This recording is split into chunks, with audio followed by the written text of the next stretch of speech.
You're watching Apple TV Plus. That's a good apple. So Shrinking, when it came out a couple of years ago, starred obviously Jason Segel and Harrison Ford and a couple of other good actors. Ted McKinley, the name escapes me. And it was developed by Bill Lawrence, Jason Segel and Brett Goldstein.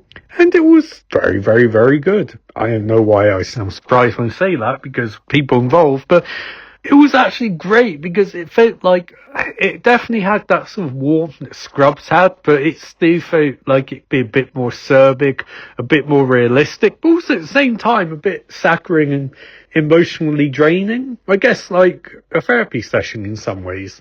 And the best part I found about it, other than Harrison Ford was fantastic in the first season, was how raw it was. It was like, usually in shows, you very much have a sense of characters have to be pushed against a wall to devote their real secrets and reveal who they truly are. And that's sort of the thing, that's sort of true here. But at the same time, it was very much like, especially the start of the first episode, where it was painting Jason Segel's character as a scumbag. It wasn't even trying to obviously he had the grief aspect to him of his wife's passing, but it was content to just make him an arsehole. And that's one thing I like about this show, is it's happy to make these people arseholes on occasion. And proper, unlikable human beings. And you do understand sort of where they come from, but it's not hiding away from pointing them at that light. And I think that's something which is carried over season 2, because there's parts of it where Jason Segel's character is not likable in the slightest. He's not. And his daughter isn't either. And it's fascinating because usually on network TV, you have to toe that line of like, oh, they do this, but it's okay, it's this.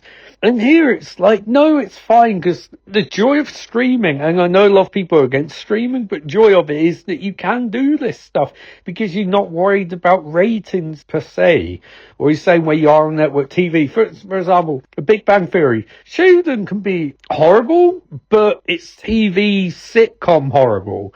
So it's still like, oh, he's nasty, but it's okay, they forgive him. Whereas this show is sort of like, no, it's nasty, and they will let it linger for a while, and they will confront people about it. And I say this having watched up to the penultimate episode of season 2. I'm not sure when season 2 finishes. It should be soon. It's more episodes than season 1 had, at any rate, which is a good sign. But the last episode ended with, the bulk of the episode was kind of happy, people, happiness, happy. But then the last part of the episode hit you with some real dark stuff. Some real, no, we're not happy with each other moments. Including his daughter confronting him after having a lovely birthday and giving him what for. And it's sort of like, that is cool that you're prepared to end an episode on that, you know? And I know Bill Lawrence comedies, he's a bit more likely to do that. I mean, Scrubs got pretty dark at points, but this gets really, really, really dark at points. And also really sort of serious. Like, they're dealing with some serious shit here.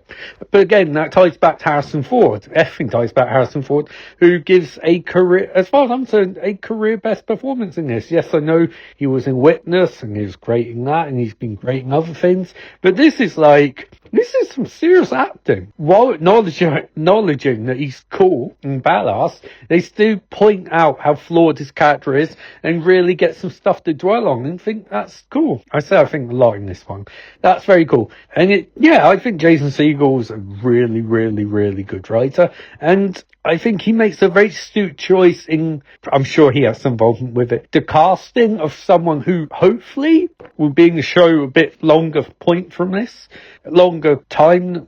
God, that's terrible English. Will be on the show for a longer period than just a couple of episodes. Is Kobe Smulders, his co-star from How I Met Your Mother, who is incredible in this. And it's not that she was ever bad in anything it is, but it's really nice when you get to see actors just vibe with a show and just come in and day one they get it, they get what they're doing, and she's great in this, and I really want to see more of that dynamic.